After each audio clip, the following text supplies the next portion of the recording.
জুলাই জাতীয় সনদ সই অনুষ্ঠান শুরুর আগেই জাতীয় সংসদ ভবনের দক্ষিণ প্লাজায় আকস্মিক কিছু যুবক একসাথে পুলিশের বাধা উপেক্ষা করে ভিতরে প্রবেশ করেন।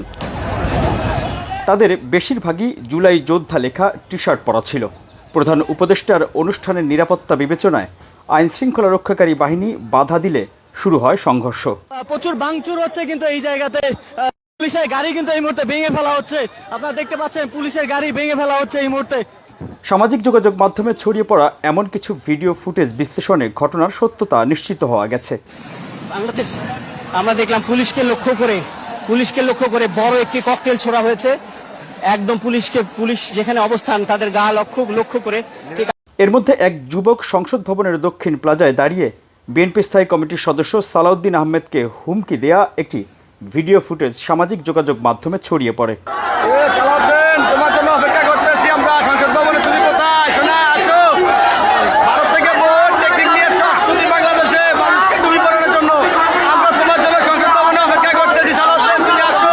তবে যুবকের পরিচয় প্রাথমিকভাবে শনাক্ত করা যায়নি।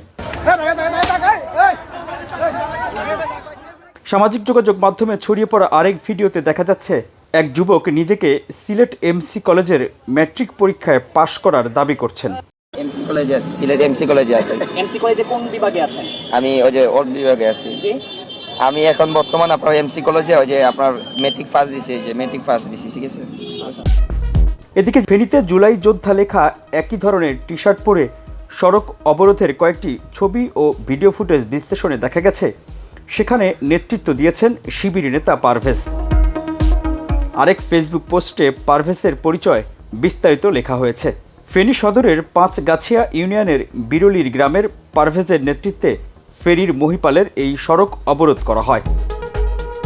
সামাজিক যোগাযোগ মাধ্যমে ছড়িয়ে পড়া ছবি ও ভিডিও থেকে আরও জানা যায় জুলাই যোদ্ধা লেখা একই ডিজাইনের টি শার্ট জামায়াতের পক্ষ থেকে বিভিন্ন উপায়ে সরবরাহ করা হয়। Fact check report, open media, Dhaka.